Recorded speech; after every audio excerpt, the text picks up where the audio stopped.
Suatu pagi hari beberapa pekerja kerajaan atas titah langsung dari Baginda Raja untuk membongkar rumah dan menggali di bawah rumah Abu Nawas. Para pekerja berkata, tadi malam Baginda bermimpi bahwa di bawah rumah Abu Nawas terpendam emas dan permata yang tak ternilai harganya. Tetapi setelah mereka terus menggali, ternyata emas dan permata itu tidak ditemukan.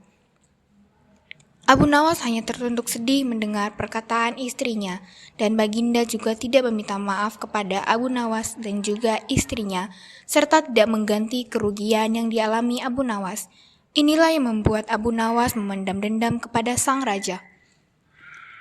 Abu Nawas terus memikirkan bagaimana caranya untuk membalas Baginda Raja. Namun sekian lama Abu Nawas berpikir keras, belum juga menemukan bagaimana caranya untuk membalas Baginda Raja. Makanan yang dihidangkan oleh istrinya pun tidak dimakan karena nafsu makannya yang hilang.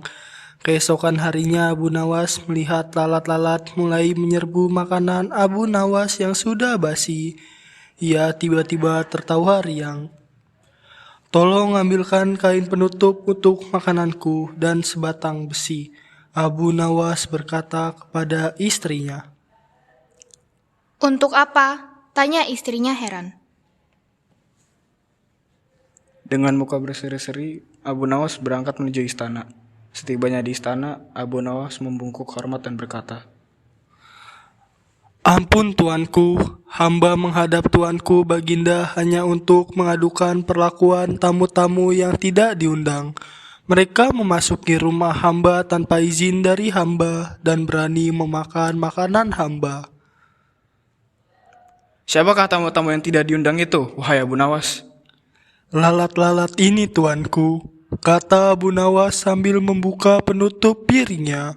"Kepada siapa lagi kalau bukan kepada Baginda junjungan hamba untuk mengadukan perlakuan yang tidak adil ini." "Lalu keadilan yang bagaimana yang kau inginkan dariku?"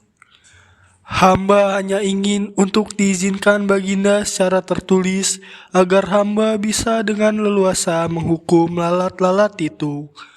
Baginda Raja tidak bisa mengelakkan diri untuk menolak permintaan Abu Nawas, karena pada saat itu para menteri sedang berkumpul di istana.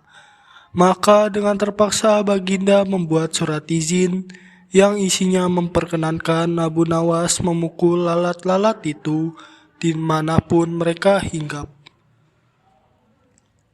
Tanpa menunggu perintah, Abu Nawas mulai mengusir lalat-lalat di piringnya hingga mereka terbang dan hinggap di sana-sini.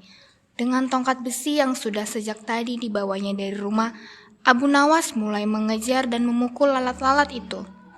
Banyak lalat yang hinggap di kaca, sehingga Abu Nawas memukul kaca itu hingga hancur. Vas bunga yang indah dan patung hias, serta perlengkapan yang sebagian dari istana remuk diterjang tongkat besi Abu Nawas. Bahkan, Abu Nawas tidak merasa malu memukul lalat yang kebetulan hinggap di tempayan Baginda Raja. Baginda Raja tidak bisa berbuat apa-apa, kecuali menyadari kekeliruan yang telah dilakukan terhadap Abu Nawas dan keluarganya. Dan setelah merasa puas, Abu Nawas memohon diri kepada Baginda Raja. Barang-barang kesayangan Baginda banyak yang hancur. Bahkan bukan hanya itu saja. Baginda juga menanggung rasa malu. Kini ia sadar betapa kelirunya berbuat semena-mena kepada Abu Nawas. Abu Nawas yang nampak lucu dan sering menyenangkan orang itu, ternyata bisa berubah menjadi garang dan ganas, serta mampu membalas dendam terhadap orang yang mengusiknya.